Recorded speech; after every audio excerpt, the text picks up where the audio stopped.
My perspective is primarily as a developer, but also as a long-term resident living and working in many of the bustling cities in the Asia-Pacific region, including Bangkok, Singapore, Sydney, and Greater China. And this morning I prepared a few slides to illustrate the shift from central to core business districts through our own investment portfolio in Swire properties. And to illustrate this trend, the focus of my presentation is largely Hong Kong, but I will also reference our ongoing development of Brickell City Centre in Miami. The traditional concept of a CBD, or central business district, is a phenomenon that arose at the end of the 19th century as corporations expanded and innovation and inventions such as the telephone and the elevator entered into common use. From a planning and practical perspective, it increasingly made sense to concentrate the cluster multi-story commercial office buildings near to each other to facilitate human interaction, information exchange, and commerce. Traditional examples of CBDs include the Square Mile in the City of London, or Wall Street and the Financial District in New York, where a typical CBD would cover approximately 20 minutes walk in either direction from a main transportation centre.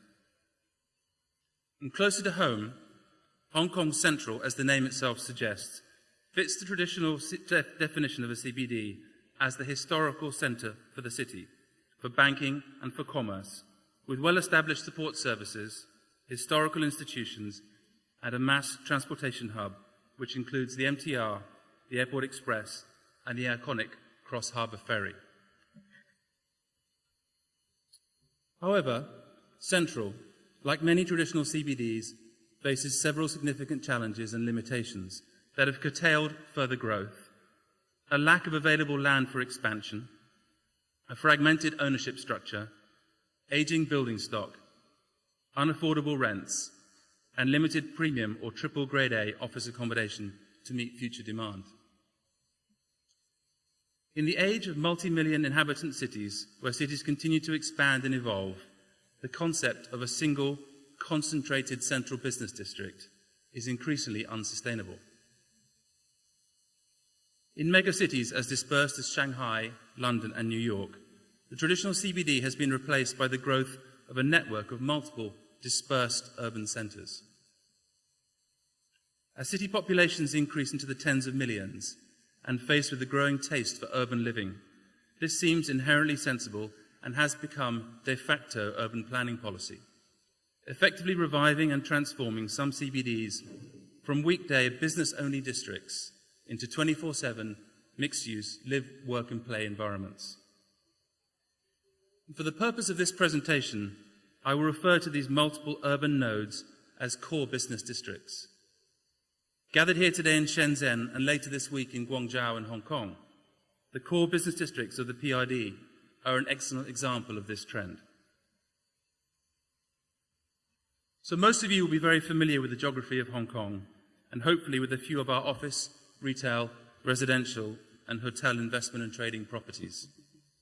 This simple map highlights the locations of three of our larger mixed-use developments: Pacific Place in Admiralty, Taikoo Place Cityplaza in Island East, and Citygate in Tung Chung on Lantau Island. In each example, these developments have benefited from several important factors, including sound planning principles and the investment in highly efficient mass transportation, enabling increased densification above major transportation nodes. These key factors have played an important role as a catalyst for the creation of new core business districts.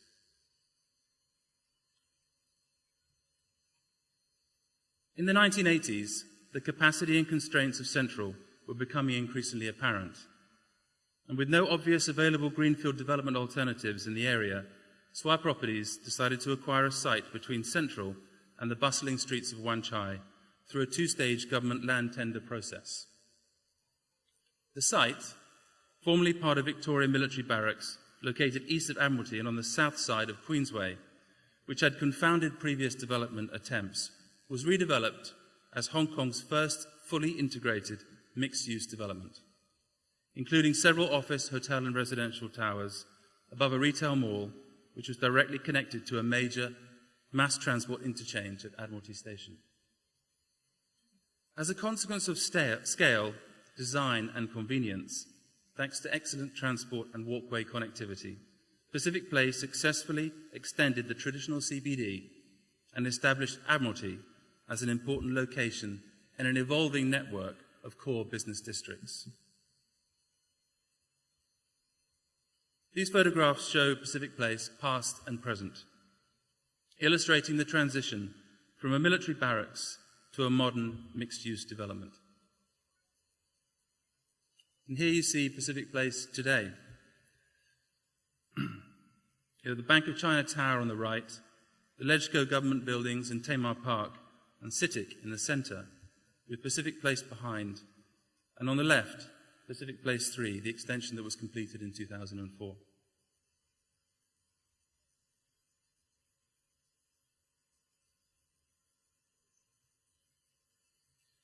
This gravity shift that began in the 1980s has continued eastwards along Hong Kong Island.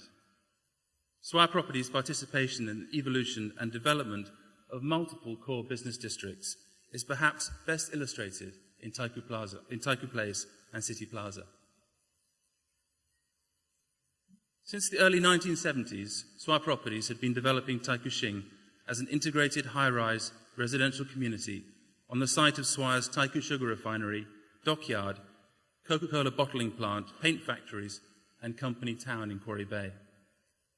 And since the early 1990s, Taikoo Place has been successfully developed as one of Hong Kong's largest privately owned core business districts and represents the most sophisticated and integrated iteration of the planned development, which now extends to over 9 million square feet of office accommodation for over 300 multinational companies. These photographs show another before and after. The photograph on the left is basically the dockyard and the sugar refinery taken in the 1950s and 1960s. And the photograph on the right shows Taikoo Shing and Taikoo Place today, which is home to over 120,000 residents and office tenants. It's important to understand that the shift in gravity is not a zero-sum game. It's not about relocating the traditional CBD to another location. The new core business districts present opportunities for new businesses that may otherwise have found it impossible to set up in Hong Kong at all. A good example of this is Blueprint, the co-working accelerator and incubator space which Swire established in Taikoo Place to promote innovation in the tech sector. Taikoo Place and Cityplaza collectively represent a new core business district. In addition to the 13 office buildings, Cityplaza, which is the largest retail mall on Hong Kong Island, East Hotel, Taikoo Place, service apartments, Blueprint's co-working space, and Artistry's art and culture event space all play a major part in establishing Taikoo Place as a successful core business district. In addition to the Cross Harbour Tunnel, which connects Taikoo Place to the government's planned CBD2 in Kowloon East, Taikoo Place will be the direct beneficiary of the government's $36 billion investment in the Island Eastern Corridor and the Central Wan Chai Bypass, which will reduce journey times between Central and Taikoo Place to less than 10 minutes. And continuing this theme of seamless connectivity, the mass transit connectivity is a critical success factor.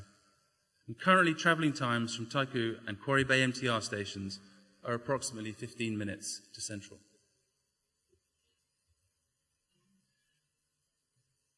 Another critical success factor for Taikoo Place has been the opportunities and advantages afforded by long-term, single corporate ownership and management. Swire Properties aspires to the highest levels of sustainability in design and construction, and we are fortunate to enjoy high levels of tenant engagement, strong demand, high occupancy, and positive rental reversions. As the demands of modern companies and financial services organizations in particular have evolved, the need for high-quality design and fit-for-purpose accommodation has grown. For example, office buildings with additional or redundant power supplies resilience against disasters and business disruptions, higher ceilings, larger and more flexible floor plates, raised floors, Cat5 telecom provisions, and other technological amenities are increasingly in demand. One Island East is the tallest building in Taikoo Place at nearly 300 metres and is the landmark delineating the role and importance of the core business district in the Island East area. I very much hope that many of you will take the opportunity to visit One Island East later this week. And en route to and from the conference, please take the opportunity to walk through Taikoo Place, experience the public realm, and witness the energy and character of the area. Placemaking, and perhaps more appropriately placekeeping, is a core pillar of our long-term strategy of creative transformation. And we are committed to transforming places while retaining their character to support communities and enhance people's lives.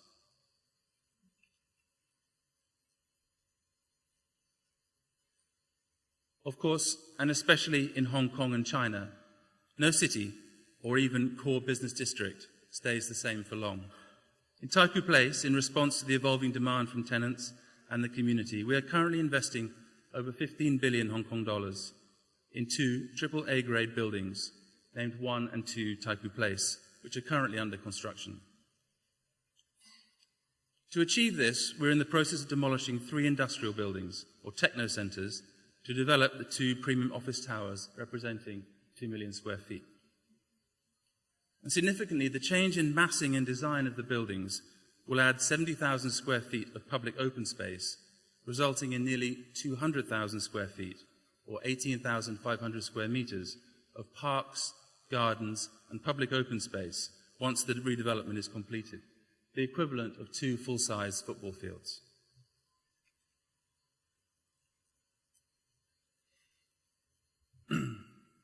So I've spent much of the past month engaged in a public consultation process to improve the master layout plan for Taikoo Place.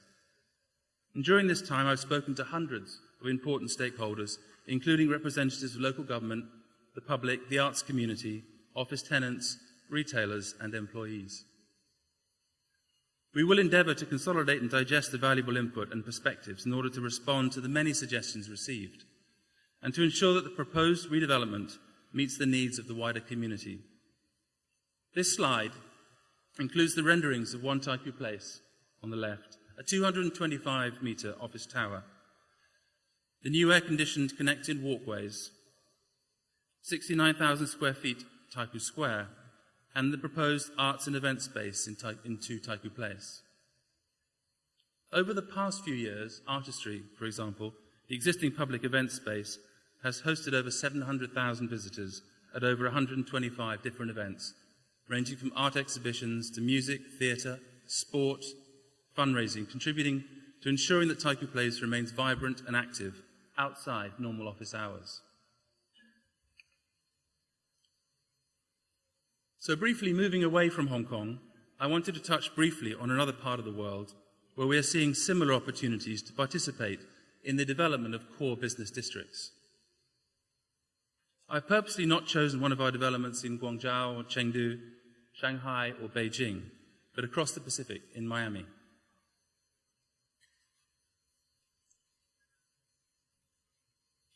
Swire Properties has been developing residential and office properties in Brickell Key in Miami since the early 1970s. And more recently, we have embarked upon the development of a mixed-use project at Brickell City Centre.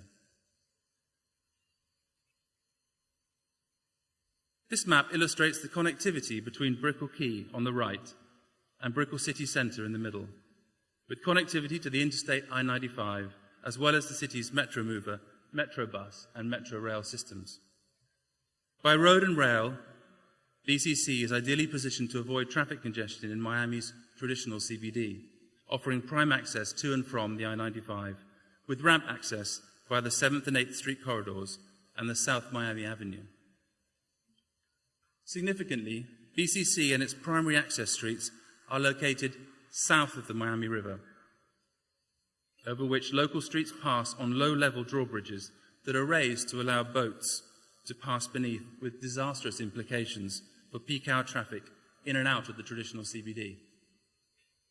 The revitalised 8th Street station provides on-site access and covered passage to and from the Metro mover, an automated local transport system serving downtown, and a direct link to the Metro Rail, a regional rapid transit system. Connectivity within the development takes on local characteristics.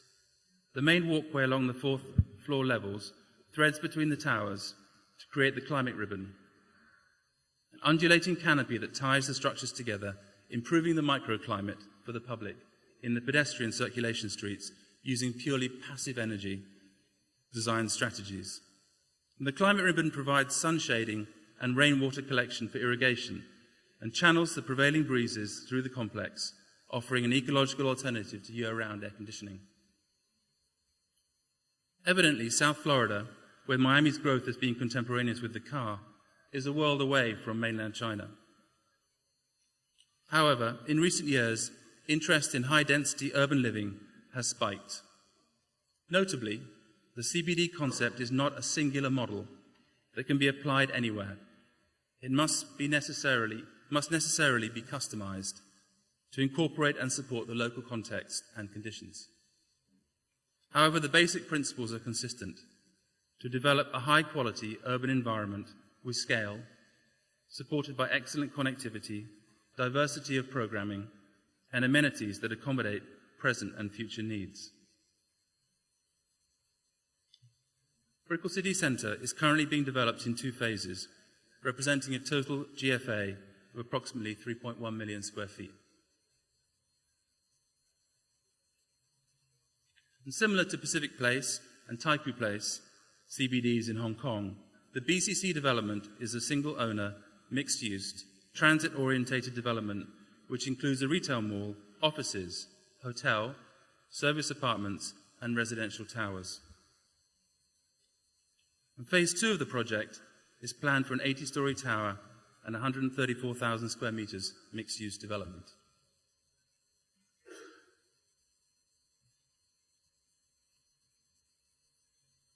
So in addition to several of the examples discussed this morning, this slide also includes 2 of Swire Properties' recent mixed-use, transport-orientated developments in China, Taikoo Hui in Guangzhou and HKRI Taikoo Hui in Shanghai, which is scheduled to open early next year.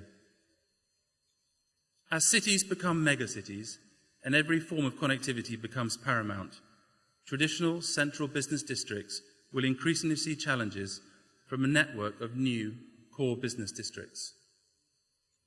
While the 20th century notion of decentralization was about the car, single-family homes and suburban office parks, the 21st century notion is more complex and more urban.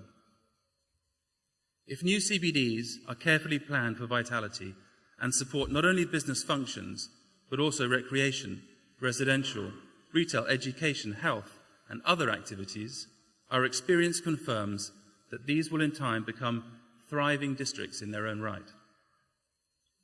With proper execution, new core business districts should complement traditional central business districts and alleviate long commutes, reduce congestion, and improve air quality, all of which are associated with a more conventional single CBD plus horizontal sprawl model, while relieving sky-high rental pressure.